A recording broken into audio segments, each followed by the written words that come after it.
राज्य की कई ऐसी सीटें हैं जहां होने वाले चुनाव को लेकर सबकी निगाहें हैं। नागपुर दक्षिण पश्चिम सीट पर उप मुख्यमंत्री देवेंद्र फडणवीस के सामने कांग्रेस के प्रफुल्ल गुर्दे पाटिल टक्कर दे रही है।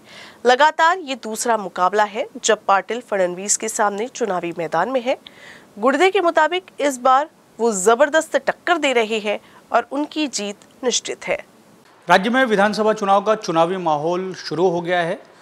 चुनाव तो राज्य की सभी विधानसभा सीटों में है, लेकिन कुछ सीटों पर सबकी निगाहें हैं। उन्हीं में से एक सीट है नागपुर की दक्षिण पश्चिम सीट, और यहाँ से फिर एक बार उप मुख्यमंत्री देवेंद्र फडणवीस के सामने अपनी उम्मीदवारी को पेश कर रहे हैं कांग्रेस के प्रफुल्ल गुर्दे पाटिल, जिन्हें एक तरीके से कहा जा रहा है कि ये सीधे तौर पर राहुल गांधी के उम्मीदवार हैं। सर, ये बताएं कि पिछले चुनाव में भी आपका अनुभव रहा, राज्य के बड़े नेता हैं, मुख्यमंत्री रहे हैं, अब उप मुख्यमंत्री हैं और चुनावी मैदान में हैं, आप उनके सामने फिर एक बार टक्कर कर रहे हैं, तो बड़ी हिम्मत कर रहे हैं आप।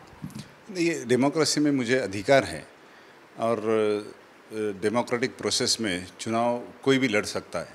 सामने कौन है ये मायने नहीं है। हमारा नेशनल पार्टी है, एक विचार है, विचार के आधार पर हम चुनाव के लिए सामने जा रहे हैं और मुझे लगता है कि ये कोई हिम्मत और इसका कोई विषय नहीं है। ये डेमोक्रेसी में हर एक को अपना अधिकार है और मेरा डेमोक्रेटिक राइट। और ये दक्षिण पश्चिम विधानसभा कॉन्स्टिट्यूंसी में मेरा वोटर लिस्ट में नाम है।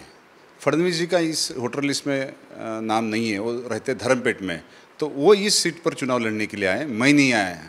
तो इसलिए मेरे खिलाफ देवेंद्र फडणवीस लड़ रहे हैं, मैं उनके खिलाफ नहीं लड़ रहा हूँ। मैं तो मेरे पार्टी का कैंडिडेट हूँ और पार्टी ने मुझे जहाँ से लड़ने की जिम्मेवारी दी है वहाँ लड़ना तय है। मुझे पार्टी ने कहा कि साउथ वेस्ट कॉन्स्टिट्यूंसी से आपको लड़ना है और इसलिए मैं यहाँ पर चुनाव लड़ रहा हूँ।